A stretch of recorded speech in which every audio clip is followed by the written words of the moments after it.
Hello everyone, welcome back to my channel and thank you for joining me on this no sugar journey.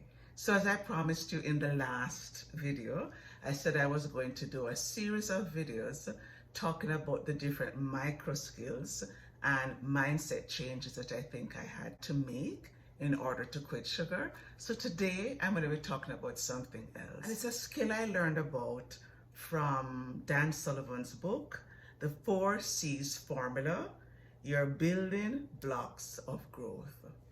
Fantastic. Very short read, like extremely short. The audiobook was less than 2 hours. And he speaks about what he calls the 4 C's for success. And they are commitment, courage, capability, and confidence. Now, when I started my quitting sugar journey, I will admit that I did not feel confident at the beginning, and that was because I had tried many times before and I had failed many times before. Like I said in the last video, it was more than 20 times of failure. 20 times is a very modest number, but it was a constant New Year's resolution, and I wouldn't say I gave up. I kept thinking that there must be something, there must be a way. I just couldn't figure out what was the way. But when I started to do research and I started to read more and more, I began to realize that I needed some other skills. So when I ran into this book, it filled a gap. So let me tell you about the 4 C's. The first C is commitment. And before you start any journey, and for me, before I started my no sugar journey, I had to make a commitment. And when you think of commitment, you think in terms of long term. You know, you make a commitment to getting married. You make a commitment to doing this job. You make a commitment to studying and following through. And when you make a commitment, what you're really saying is, no matter what, I'm sticking to this. And so when I started this no sugar journey, this time I said, you know what? Even if I keep failing, I'm not going to fail and then take another 2 or 3 months or years to start again. If I fail one day, I decided that I was going to be back on the horse for the next meal or for the next day. So that's the first thing. You have to make a commitment. You have to be willing to say, I will. Now, once you make a commitment, the next step is courage. And you are going to need courage. You need courage because it may get hard. It may get hard. Okay, it will get hard. There are going to be times when you want to give up. There are going to be times when you feel lonely because you may not know anybody else on the journey. And it's going to take a lot of courage to keep going. It will take courage to not quit, to not give up, to not give in, to not stop, and to bear the pain that you may feel. Now, once you have commitment and you go to courage, the next thing is capability. Because once you get through that hard part that you needed the courage for, at the end of it, when you see yourself differently and your identity changes or begins to change, you begin to say, wait, I really am capable. And that's what I found myself saying. Mind you, it took me about to day 200 to finally say, wait, Tanya, looks like you can really do this no sugar thing. Looks like you can do it for a year at least. Because at first I just wanted to do 40 days. And then I said 60, then I said 90, then I said 100. And then when I got to 200, I said, okay, 365 days. Yep, here I come. So, commitment, courage, and then capability. Believing that you can and you will. So once you feel you're capable, you begin to stretch yourself a little bit more. And you begin to realize that you can. And what that does is that it takes you to the next level, the next C, which is confidence. You build so much confidence in yourself. So my husband and I celebrated our 35th wedding anniversary at my favorite restaurant, Miku. I did the 7-course meal, and when I got to the 7th course and they wanted to bring out the lovely cake and the ice cream and the delicious yummy stuff, I said, do you have any fruits?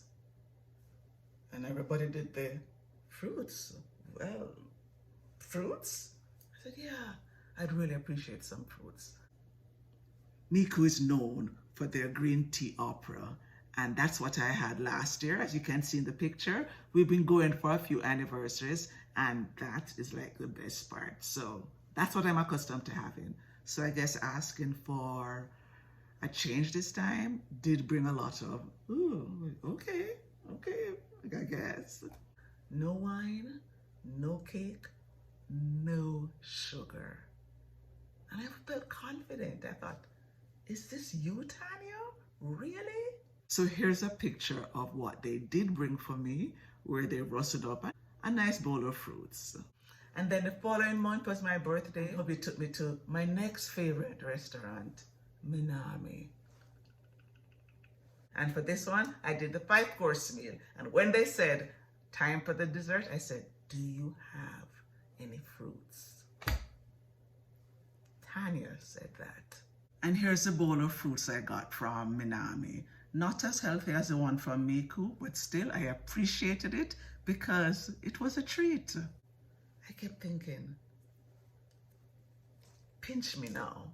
Who is this person? But you know what? I am this person. So Thanksgiving came. Canadian Thanksgiving was the 2nd week, I think, in October. And no apple pie, no cake, no brownies, no nothing. Matter of fact, I said no to all the carbs that day. I'm not doing keto. I wanted to test myself. I realized that I'm learning, I'm growing, I'm developing, I'm learning new capabilities, and I got new confidence. So I thought, you know what? I'm not gonna have any of the good old-fashioned good mac and cheese and rice and peas and nah, I think I'm good. Just meat and vegetables today. The following day, I said, okay, I'll have some of that rice now. But I decided on that day that I was going to break the cycle and teach myself to not associate these holidays with overeating. And that's what happened when I quit sugar. So today's day 260, 260 days. I even took chocolate for my students because it's Halloween, and I thought, yeah, let me bring them some chocolate. So I brought them chocolate, and I said, for those of you who haven't quit sugar, here's the chocolate. I took a bag with 150. Here's the bag. This bag. This is the end. I had 4 classes. 150 pieces. 150 pieces. 4 classes, almost all gone, and I didn't have one. And if you know how much I loved chocolate, you would know that this is huge. But I realized that once I made a commitment and I had the courage to stick to it when it got hard, despite the discomfort, once I got to the other side, I realized my capabilities. And once I realized my capabilities, I gained confidence. So much so that now that it is 260 days without sugar and 28 pounds less, I decided to take on a new challenge, exercising every day. Hubby bought me a spin cycle during the pandemic, which has been gathering dust. I asked him to take it out of the garage. It's now in the entertainment room, and every morning when I get up, the first thing I do is I head downstairs and I ride for a little bit. I'm not trying to do anything crazy. I'm just trying to do it every day. My initial goal was 3 days a week. But after the first day, I thought, well, in the mornings, I'm reading anyway. I'm doing a bit of meditation. Why not combine everything? So that's what I'm doing. And I'm cycling. And it's day 5, and I have done something every day. Some days it's just maybe 10 minutes. Some days it's 30 minutes. But every day of movement. That's what I'm saying now. Because having gained the confidence, and now that I know that I can, I'm sticking to it. So I want to encourage you also to make a commitment, whatever it is. But I'm encouraging you to commit to quitting sugar. But do your research first and make sure that when you quit, you are ready. And if you slip, that's okay. Get back on the horse and start again. So be encouraged. If you're trying to quit sugar, it can be done. So I want you to, as usual, have your back.